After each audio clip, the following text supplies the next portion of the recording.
Hello, hi.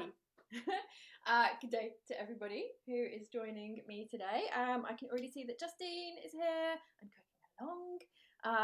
And Sarah and Karen, good morning. Hello, everybody. Patricia, thank you for joining us again. Justine actually asked a really good question about the gnocchi. And she asked, does it last a couple of days in the fridge? So that's the recipe that we made yesterday. So, yes. It will last a couple of days in the fridge, and in fact, yesterday, when no, it was the day before, wasn't it? When I made mine, I didn't cook all of them immediately. I popped them into the fridge and then I fried them later, so that is an option. And actually, oh, it's over there now. I made a dish with it last night and it was absolutely fine, absolutely fine. So they do keep a few days. Paul, welcome. We've missed you these last few days. I hope that you've been well. Karen, good morning. Christine, thank you for joining us again. Denise, all of you guys, all the regular people, really lovely to see you. Okay, so today we're going to be making crepes because I really fancy crepes today. There's like literally no other reason why we're doing this. I just really wanted crepes. Absolutely love crepes or pancakes or anything like that. And they are phenomenally easy to make, both vegan and gluten free. Like, it's really easy. But there's a few techniques that will mean that you'll have a better chance of success. And so that was why I wanted to show you this recipe today, just for those techniques, to point out, because it is like a fairly straightforward recipe, but it's the techniques that make it a bit different, make it either a success or a failure. And I saw that Justine the other day, Justine is doing our Home Cooks online course, and I think that she had a bit of a struggle with the burrito. So the wrap that goes around the burrito is really similar to the pancake. It's slightly different ingredients, but the techniques are techniques that you need for both. So I really wanted to show you guys that, and in particular Justine, that to help her along with that. So actually I did have another reason. Apart from just fancying crepes, I was lying. Of course, there's another reason. Fabiola, nice to have you back. Sarah, good morning. Linda, thank you for joining us, and thank you for cooking along yesterday as well. And Doug is in the house. Thank you for joining us again, Doug. Okay, so as you guys know, on our 100th show, my aim is to get as many of you guys cooking along as possible. So we're gonna make the recipe a real crowd pleaser, something that isn't too difficult either. It's not difficult to get hold of the ingredients either, and I can give you a swap out, so if you aren't gluten free, you can sorry, I'm just laughing at Justine because she says lies. I wanted to eat crepes. That was the only reason. No, babe. It's all for you. It's all. I hate crepes. Can't stand them. Disgusting things. Dark chocolate sauce. No, who wants that? Anyway, so this is the recipe that we will be making on the 100th show. So these are my dark chocolate brownies. Really easy recipe. We already actually have the recipe up on the website, so you've got the ingredients list there, but we will make them together. And what I would really like you guys to do is to celebrate our 100th show in some way by decorating your brownies. So it would be a really good excuse for us to all pretend like we're in art class at school again, and make these as pretty as we can, because they're kind of boring on their own. I mean, they're tasty. They're really tasty. So I'll be telling you guys the ingredients that you need to go in, you need to buy to make these lovely brownies. But actually, if we just go over here, they're actually already on the website. So how clever is that? They're actually already on the website, so you can see, you know, dark chocolate, sunflower oil, dairy-free milk, vanilla essence, graham flour. You can swap that out for regular flour, baking powder, and cacao. And I think that is pretty much it. Let me just double check. Oh, we've got some caster sugar in there as well, or coconut sugar. You know, I'm a big fan of coconut sugar, but you guys can use caster sugar. So it's all like ingredients that I think that you guys will find like fairly easy, but I will post a link to that after the show. Okay. So I hope you all like that idea, because it is a really, really lovely recipe. It's one of those how can I say it? It's one of those recipes for all those vegan naysayers. So you know, the ones that go like, that's like rabbit food. Just give them a tray of brownies and shut them up. So people can't tell that recipe is gluten-free or vegan. Like literally, like you will fool a lot of people that way. So it's like entry level. It's entry level vegan food. Okay, you know, it's for those people who think that vegan food is disgusting. So right.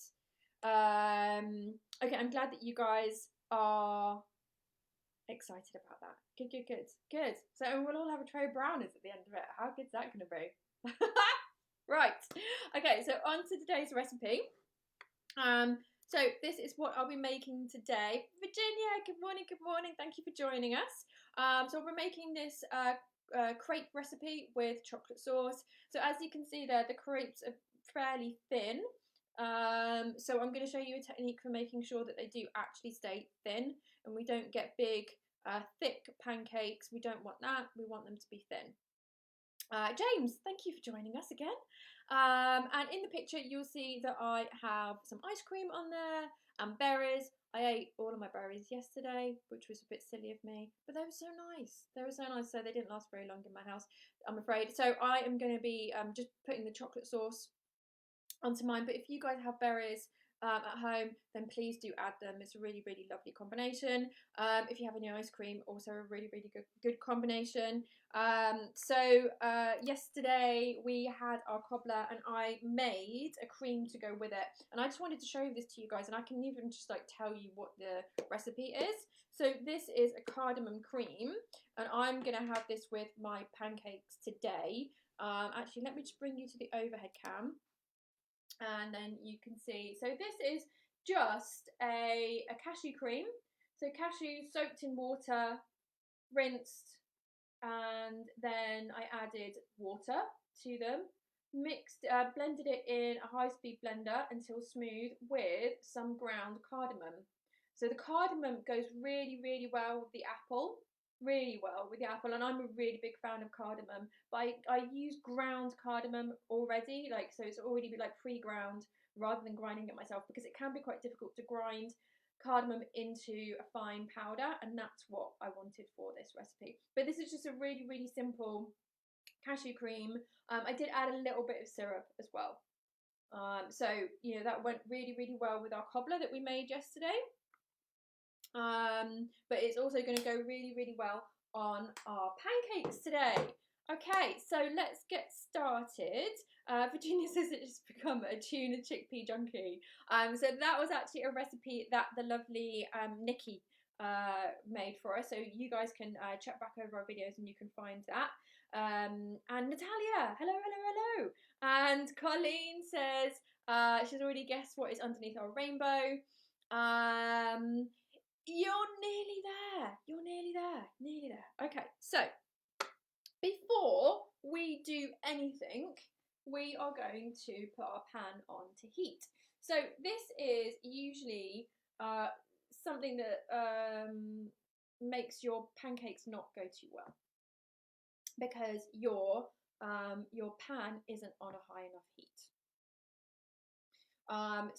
Or it hasn't had a chance to warm up, sorry. It needs a really, really good chance to warm up. And we've had a few more guesses as to what is underneath the rainbow. I'm sorry, my drawing is probably appalling. I'm just going to hold it up to you. I didn't have the colour brown either. I had purple, so you'll have to like allow me that, okay? Right. Yeah, so with your pan, you really, really, really need to make sure that it has a good amount of time to warm up. So basically, it can be warming up whilst we're doing all of this stuff, okay? And I've got two different pans to show you here. So this is my non-stick, and this is great if you want to make pancakes that are this size, obviously.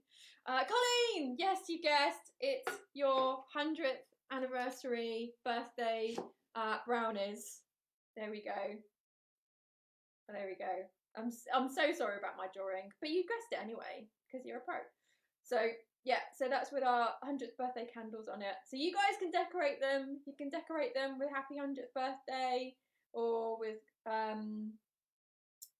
any kind of pretty stuff. You can put rainbows all over them. Yeah, you can make rainbow brownies. That would be amazing.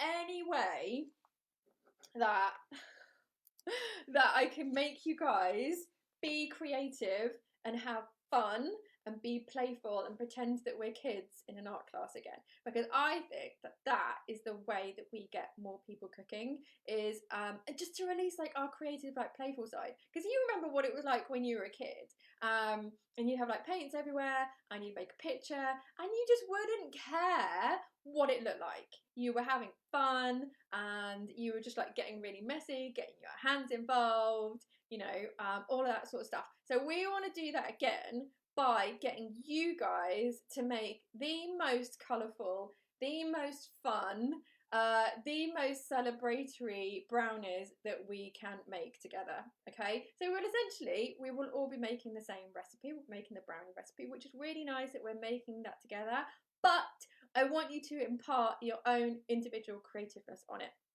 So yeah, so rainbows and butterflies and anything that I have put underneath a rainbow in the last what it will be 100 days, sparklers, candles, you can put fireworks on top of it if you want. Whatever you want, you can make it as creative and as pretty and as beautiful as all of you guys are. So okay, right, we are going to have so much fun with that. Okay, right, let's go back to our overhead cam. Doug said, missed your been mad busy week. Yeah, we missed you too. I thought, you know, now that things are kind of like starting to get back to normal, you're probably busy, you know, working and stuff like that. So so with our pans, we've got, as I said, two different types of pans. We've got our small non-stick green pan here, but this is a dosa pan. So it isn't specifically a pancake pan, it's a dosa pan. Oh, and just to say hello to Priya and Sam. Thank you for joining us. So this is also a really, really good pan for you to get. This does take quite a while to heat though. So that is one thing that you have to learn about your pan, because your dosa pan might be fine. But this is very, very good because it's got this thin lip. So you'll see crepe pans look very, very, very similar. Very similar. But I would say, you know, use a pan that is the width of the pancake that you want to make. So if you want to make really wide pancakes, use something like this. If you want to make smaller pancakes, then use something like this. Because, you know, you could try and make smaller ones in this, and you could try and make like really small ones. But in my experience, what happens is they don't look a great shape. And I'm really particular about these things. So I've actually got a really, really small mini pancake pan for when I want to make really, really small things, because I like the fact that guides the shape. I don't have to worry about trying to make it into a perfect shape. This helps me. Unfortunately, this doesn't work with our hob today, but that's fine. I'm going to make our pancakes this size. So I'm going to put my hob on, and I'm going to start heating this pan up. Here we go, and I'm just putting it like middle of the range. And then that can heat up whilst we make our batter and our chocolate sauce. So first of all, we can start by making our chocolate sauce. So here we have 3 tablespoons of cocoa or cacao. If any of you guys haven't explored cacao before and you're really interested in healthy food, then I really recommend it. So basically it's like a healthier version of cocoa powder because it hasn't been heat treated. It's got all of those nutrients in it. Cacao is yeah, a really, really lovely product. Don't have it too late at night, might keep you awake. So we'll just pop this into, I'm using a glass here. There you go. because it's just going to be a bit easier for me to mix. So, you know, I said in the equipment list that I shared earlier today, you could just use a small bowl, but anything that you've got that, you know, will make it a bit easier for you to mix in.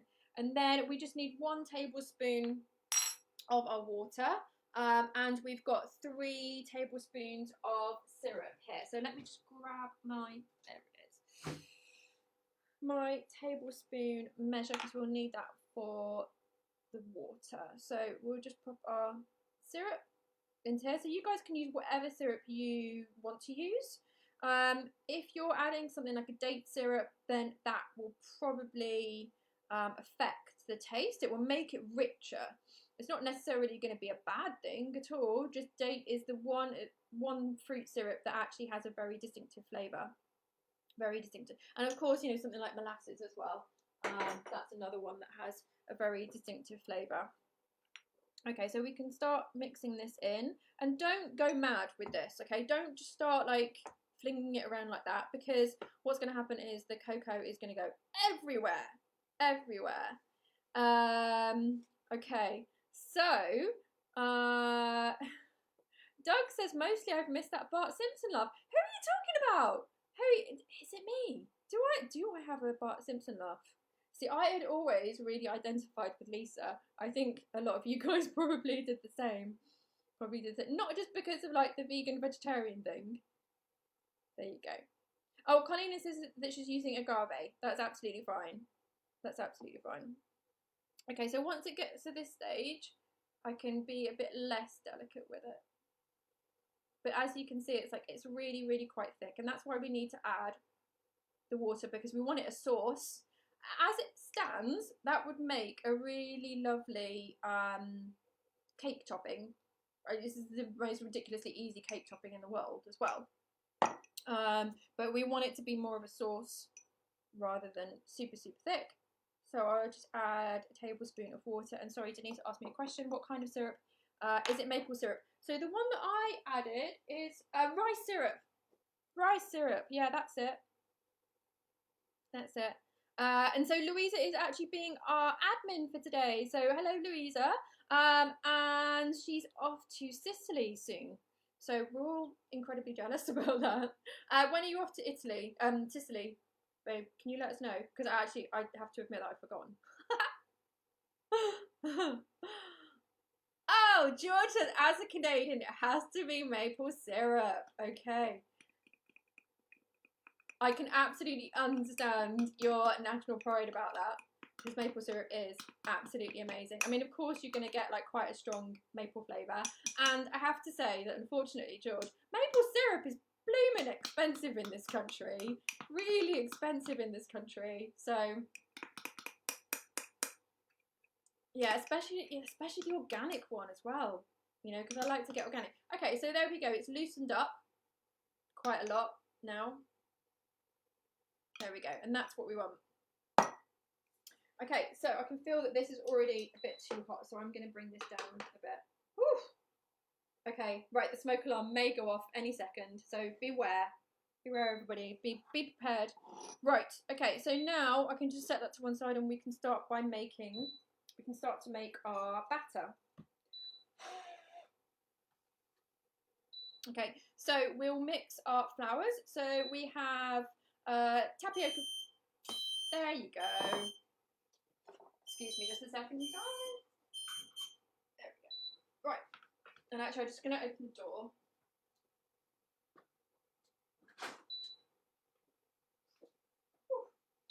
Right.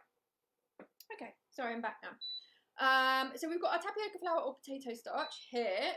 You guys can use any flour that is very fine and powdery. So in my previous recipe to this that is actually on the website, I actually said that you could use like a gluten-free plain flour or bread flour, because the Dove's one tends to be very, very fine and powdery. I know that sounds a bit weird when it comes to flour, because you would think that all flour is powdery, but some is finer than others. So if you have the Dove's just regular gluten-free flour, then do use that. But we need to mix it with our gram flour because just on its own it's going to be too fine and powdery. It's not going to have much body to it, and it's more likely to fall apart. It's more likely to fall apart. Gram flour is our stable, strong flour, so that's what it's doing in this recipe. So we'll mix those two flours in together, and you'll see that I am mixing these in a jug. So really, really useful thing to do when we're making anything that needs to be poured. So that might be obviously, you know, our pancakes, our crepes, or it could be you're making our baked donuts. So I think people who've done the home cook course, we make baked donuts, and so anything that is going to be pourable, you know, it's much easier if you can mix it in a jug. Or, you know, I've got these big bowls that have a lip on. Exactly the same thing. Exactly the same thing. Okay, so we now just need to add our milk and water. And this is a bit of a change from the ingredients list that I put on the website as well, because actually we can use milk or water. It doesn't really matter. So if you are wanting to make pancakes and you have run out of plant milk, then don't worry. You can just use some water instead. It does make it a little bit thinner, and that's why we're doing half and half. So I'll just add the milk first. So don't add the water yet. We're just going to add the milk first. And the reason for that is that this is a really, really good opportunity for us to get any of the lumps out. So if we add all of this in one go, it's going to be harder for us to get the lumps out. So I'll just give this a mix.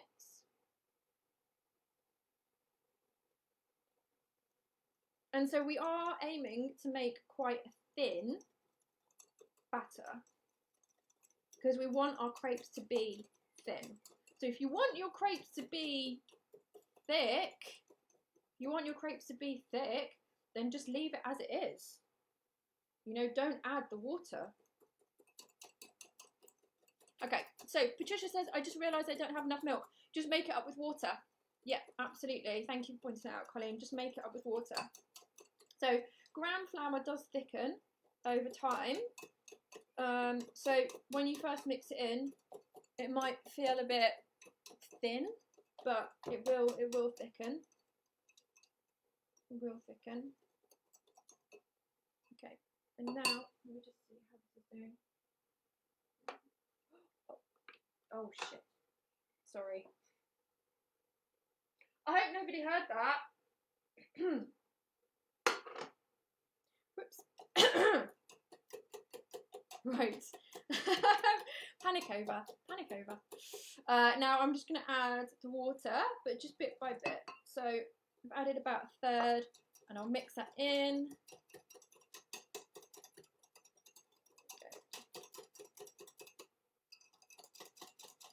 So just add this in parts, because we might not have to add all of the water. So I'm having a look at how this is getting on and how thin it is. Doug! Oh my god. Do you know what though? Right? And this is like on a serious note.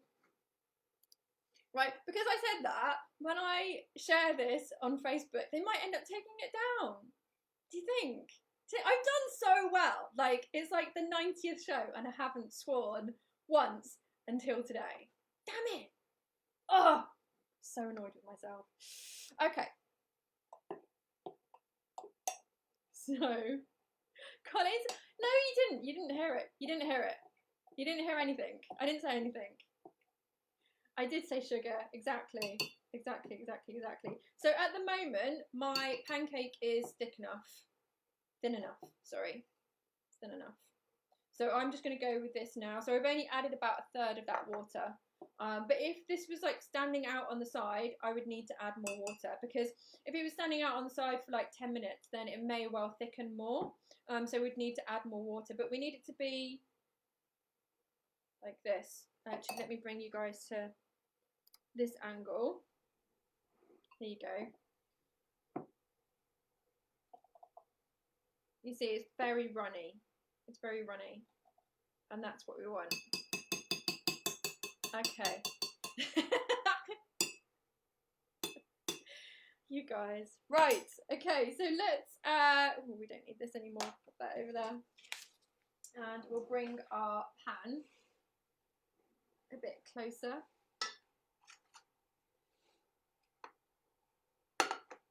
Right, and it needs to warm up a bit more. Okay. There we go.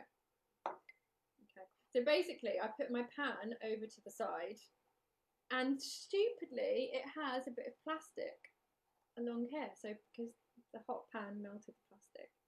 So that was why I said ship or sheet.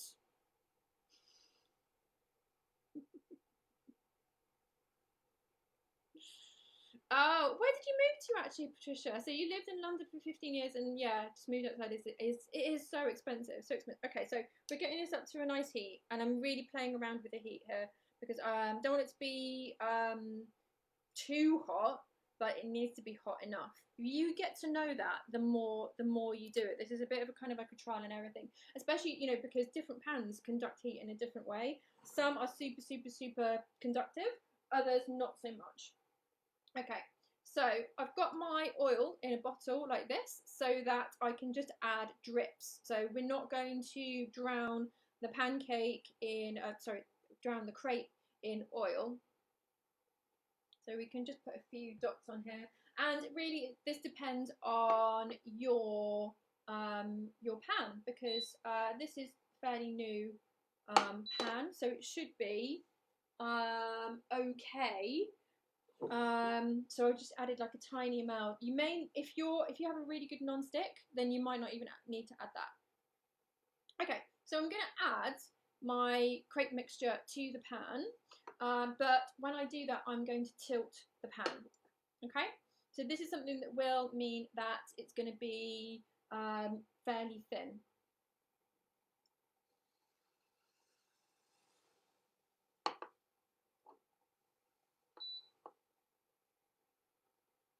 Because you can see that it's cooking already. Okay, so by tilting it around, it means that I've spread it out as much as I possibly can before it starts cooking. Okay, and with our pancakes, we don't want to try and lift them up too early. If we're worried about them sticking, then we can just put little drops of this around the edge.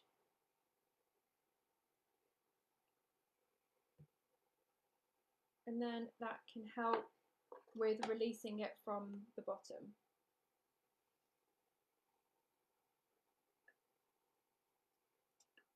So I think that I'm going to need a little bit of help with taking this up.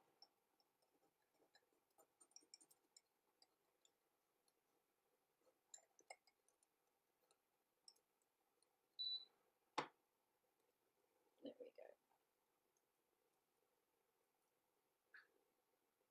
And yes, sometimes I do use metal things with my non-stick pans, which you shouldn't do. I try to be really careful, but I found that even with like these non-stick pans, sometimes you need to do that. So, you know, I try to limit it as much as I can, but sometimes you do just need that little bit of help there.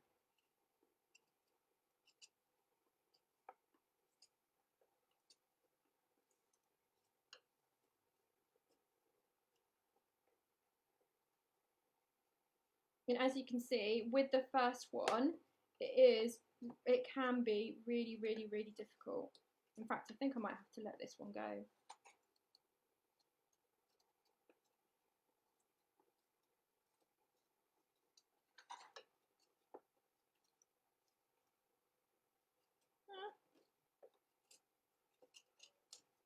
Yeah.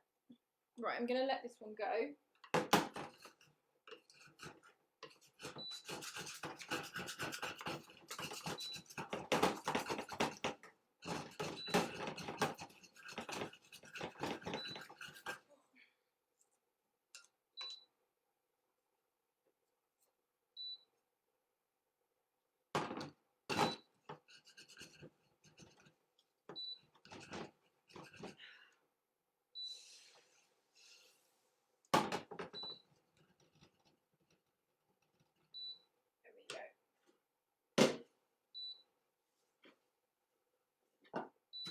Right, so that was a good demonstration of our sacrificial pancake.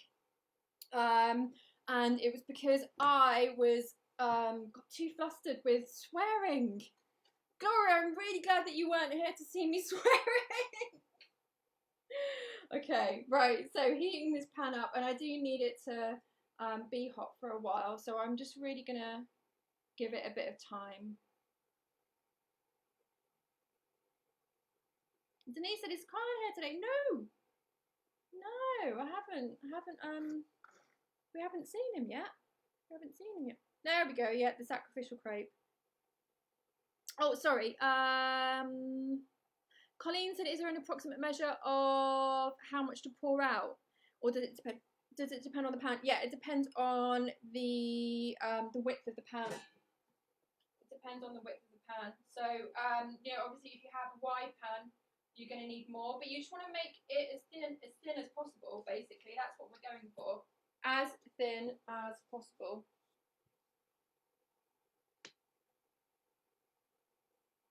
Okay,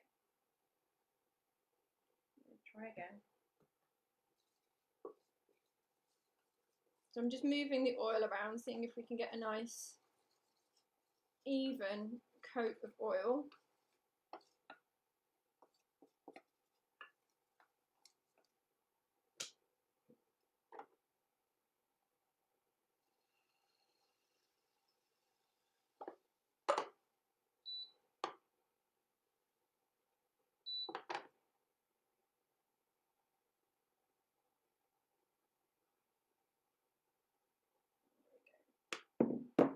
Let's try and move it around and get it as even as we can.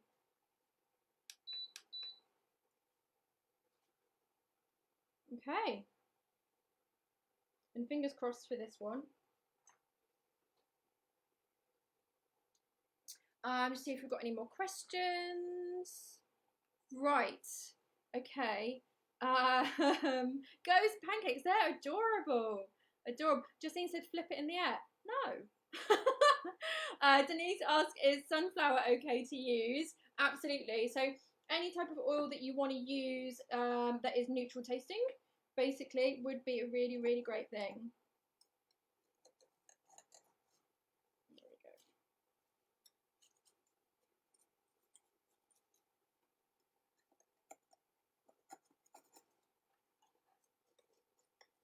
I think we actually spoke before about our green pans. So not having the best of luck with the green pan. I still find that, as I said, like I have to use metal on it, that it isn't as non-stick as I thought it would be. And I think Sue mentioned that she's spoken to them and their customer service is really good. Because these are the first green pans that I've ever had. Yeah, and they're not as non-stick as I thought that they would be. And yeah, I do end up resorting to using my metal on it, which I know you're not meant to do, but I've kind of had to, really. There we go. Okay, so nice and thin and crisp.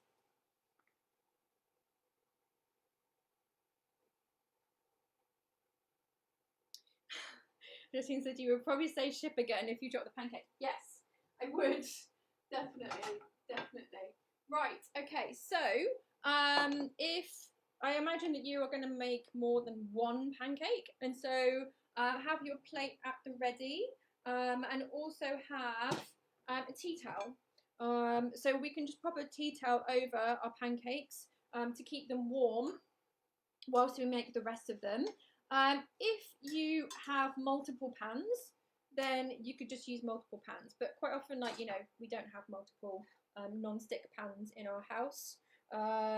So you can do this method. You could also have the oven on a very low heat. Okay, there we go. So I'm just going to scrape out any of these bottom bits before you start the next one.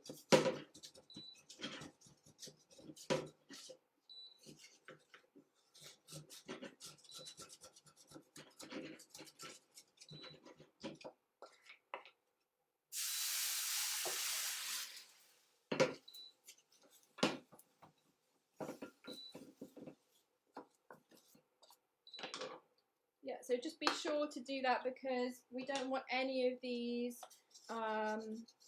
bits cooking anymore. So I'm just using my wooden spatula to really give that a good scrape, get any of those remaining bits off there, because it does retain an awful lot of heat. There we go. Okay, so you probably shouldn't need too much oil. You tend to need less oil as you go on. There we go, make sure it's really, really nice and hot. That oil is all around the pan. There, and then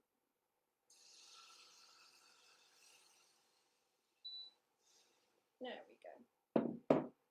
There we go. So a nice thin layer.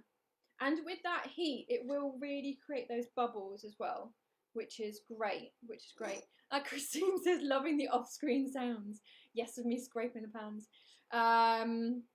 So Sarah says, my green pans are also not as non-stick as I wish. And also, yeah, of course, for you, like, you try not to use oil. It's really frustrating, really frustrating. Sarah says, is there a less refined alternative to the tapioca starch? Just for curiosity. So, well, potato starch, but that's probably just as processed, really. Any of the kind of bean and pea flours tend to be quite heavy and robust, more like the gram flour. So yeah. So yeah, it is a real shame about these green pans because, you know, they were meant to be like absolutely amazing. Oh, look. Right, okay. Now we're ready to rock and roll. We've got a little bit of an edge that's stuck over there. There we go. Much better. Much better. So by the time, you know, it's had a chance to like heat up properly, your pancakes will get much better. Karen suggested arrowroot. That's a really, really good suggestion. I mean, to be honest, I don't know what the processing is for these different ingredients that we're talking about. So it's very, very difficult to, you know, to say like which one is less processed than the other one. They are, of course, like very, very similar ingredients. But I'm not too sure about how they actually get made. But it would be definitely worth, like, something worth looking into. Okay, so I think I'm just going to make 3. That's usually like a good amount for me. Karen says that she loves the green pans. Karen, which ones do you have?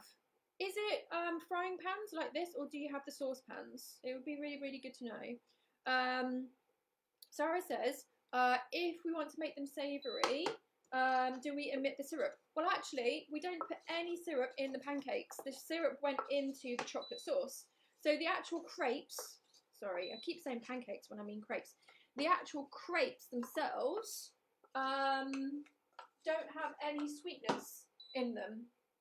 Yeah, so the sweetness should all come from whatever you put with it. So in that case, you can instantly make them savoury. So adding nutritional yeast to them is a really, really good suggestion.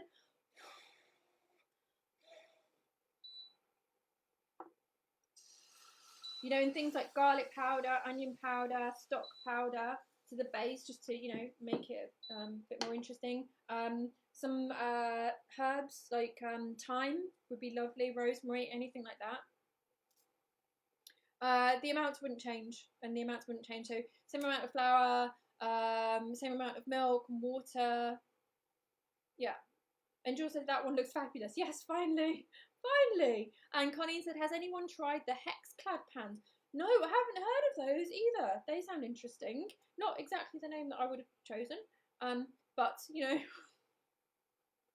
but there you go. Maybe one day the vegan chef school will invent their own pans. That would be something, wouldn't it? There we go. Much better. Much better. And then we get this lovely pattern as well. We want that kind of like lacy effect, really. Ah, Justine made gluten-free ones. Good, good, good. And Sarah says, would you put herbs on the batter? It sounds like it would work well. I think it would be lovely. I think it would be really, really lovely. Sarah says, how do you pronounce crepes? I think I don't say it right. I say it in a Portuguese way. So I say it in the English way, which is wrong. Which is wrong. It's completely wrong. But we crucify any language, including our own. So yeah, there we go. Doug says crepe sounds a little like another word for ship. So it's easy to say see how you had it in your head. Yes, yes. And Gloria says summer solstice, so no hexes. Yes, it is around that time, isn't it? And Sarah says my pots from them are great, but frying pans could be better. Ah, okay. Okay, well one day we'll find our perfect pans. Okay, so now, whilst this one is doing its thing, I'm just going to get my my crepes that are here ready, and I like to fold them in half, almost, and then fold them in a quarter and almost again. So rather than this end matching up, I like it to be like that, because then it means that when we put them on our plate like this, whoop, oh, I'm having one of those days. I'm having one of those days. Right, you can be turned off now. You're not my friend anymore. And again, just folding these over until these edges almost match, and then again until they almost match, and then we can put them on our plate like this. And this one, there we go. And again, whoop, oh gosh, that's hot. There we go, until they almost match. So that means that when you put it onto the plate, you get more of these kind of like lines and edges, and you can see them, which I think looks a bit nicer. Okay, so now can get rid of that. There we go. And we can just add our chocolate sauce. So our chocolate sauce has thickened quite a bit, so I'm just going to add a little bit of water to that just to loosen it. Don't add too much. Don't add too much. Justine says, phew, no shipping when you drop the pancake. Gloria says, I think it's crepe. Yes, it is. It's pronounced crepe. But I've never been able to get into that. I've never been able to get into that. So it's crepe for me. Colleen was asking about herbs that we would put into a savoury pancake. So I think, yeah, thyme, rosemary, sage. I think anything like that would be really, really lovely. I think more like the woody herbs I would prefer. But it's really, really up to you. Dill would be lovely. I think dill is very, very underused. Tarragon is also very underused. Just got some tarragon in the garden centre the other day. Okay, I'm being quite generous with this. I hope you don't mind. This is my lunch, by the way. Okay, and then I have my cream here, because I think it's just nice to have like two different colours going on. So I'm just going to add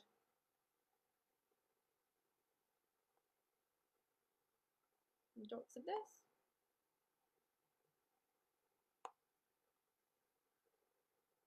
There we go. So as you can see, you know, if I hadn't eaten my berries yesterday, it would have gone really, really nicely with this. But I had to. There we go, guys. There we go. Not too shabby. Not too shabby. Okay.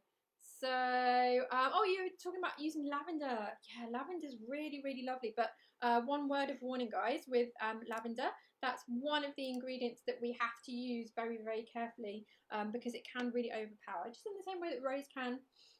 So, you know, do use it in a very kind of restrained way. Yeah. So that's my advice to you if you use lavender. But it's really lovely using those like floral flavors. Because it's a bit different. It's a bit different. Okay, let me see. Brittany says, if I pronounce crepes or any French food name the proper way in the States, people are very confused about what I mean. So I end up forcing myself to mispronounce those words so fellow Americans understand me. Wow. Okay, so Justine says, I've eaten them already. Really? Did you not take a photo, Justine? Come on. I want photos. Because, all right, if there aren't any photos, it didn't happen. So you have to send me photos, okay? Or share them in the group. Share them in the group. Doug said frosted berries would look beautiful on those. That's a really, really great idea. Sarah, sorry, I'm trying to keep up with all of the questions. Crushed herbs, right? Otherwise, feel like rosemary bits would be too big. Yes, absolutely, absolutely. Finely chop your herbs. I think thyme would be okay. Thyme would be okay, but definitely with rosemary because it's a bit chewy. The only time I would ever keep rosemary whole is if I'm making a stew and it's going to cook and cook and cook and cook, and then eventually the rosemary can get quite soft. So that's the only time that I wouldn't chop something like rosemary. And sorry, it's taking me right back to the top. Right, a few people are saying it looks delicious. It does. Colleen says, how do you make frosted berries? I think what Doug meant by that was frozen berries. Patricia says, yeah, having dessert before the main plate. Yeah, definitely. Let's do dessert first. Definitely. That's definitely going to happen because I've got to eat these now. I can't say anything for Jeff. But I've got this batter left, so this batter that I've got left will be perfectly fine in the fridge until later. I think that probably what we've made, this amount that we've made here, is enough for 2 people, like ample for 2 people. Maybe 3 at a push, like 3 like mean servings, 4 incredibly mean servings. So maybe it would feed 4 if you were like making like a fancy crepe dish with loads of fruit for like the end of a meal, something like that. But no, this is just going to serve 2 in my house today. Okay, so Sarah said, would fresh be better than dried herbs for the batter? Yes, actually, Sarah, I did mean fresh for the batter. I did. I prefer using fresh wherever possible. Colleen said carb day because Jessie is having gnocchi flunch and crepes for pudding. Me too. That's what we're doing today. Denise says, please taste the crepe. Seeing as you asked so nicely, I will taste the crepe. Let me just grab the fork. There we go. We've got our knife here. Well, it's butter knife. It will do. So guys, I really hope that you have enjoyed this recipe with me and that you make it because it is really easy. Now, one word of warning. The chocolate sauce is a dark chocolate sauce. Okay? So, I'm sorry to you guys who maybe don't like dark chocolate as much as I do, but it is nice and bitter, and that's why it is really, really good to pair it with ice cream and berries, because if dark chocolate is a bit too dark for us, then those other flavours can really balance it out. So if you do find it a bit too bitter, then I totally understand. But yeah, do pair it with some really nice light berries, some ice cream, anything like that, and then you'll have those like 2 different flavors like playing off against each other in the dish, which I think is really, really lovely, and I think it's what makes a dish much better. Okay, guys. Justine said the dark chocolate sauce isn't too bad. Okay, so it isn't too bitter for you. That's good. Karen said I made the gnocchi the other day. Good. And Sarah says, would you recommend for a savoury cashew sauce for this? Yes, absolutely. That's a really, really great idea. I really like that a lot. I think that would work very, very well. But what I've also done, and I think this is in one of the courses I've done, made a savoury crepe, but then loaded it with some kind of like stir-fry vegetables, that type of thing, which is really lovely because you're getting your veggies in at the same time as having this lovely crepe. Okay, Fabiola says that she loves dark chocolate. I do too. And Doug says, so glad I tuned in. Fabulous food, fun presentation, lovely community. Absolutely. That is the reason why I'm so glad that I'm doing this. Is because of the lovely community, because of you guys. You always cheer me up, because sometimes in the morning I'm like, oh, another day, I'm really tired and I've got loads to do and blah blah blah, and then I come and do this with you guys and it's like, great. Yeah, you guys make me very, very happy, so thank you. Doug says he thinks he might book a cruise. You're chippy, aren't you? Sarah says, I meant which type. How would you make it? Which type of cashew cream, I think that refers to. So basically, I would do what I did with this, which was, you know, soaking cashews, adding some water, blending them in a high-speed blender. You will need a high-speed blender really to get it this smooth. But I would add maybe, you know, things like nutritional yeast. The savouriness of it would work really, really well. Garlic powder, onion powder, you know, if you want to make it like that type of like savoury cream. Yeah, then you could do that. But basically, you could either put those ingredients in the actual savoury crepe, or put it in the sauce, either one, or like split them between. Okay, guys, thank you so much for joining me on what has been a very, very, very fun show. So please do join me again tomorrow. Tomorrow's Saturday, isn't it? No idea what we're making, but I'll let you know. We've got some really exciting things coming up over the next week or so. Yeah, loads of great recipes that I can share with you guys, and hopefully get some of you cooking along. So thank you. And as always, you know what I'm going to say. Have a good day.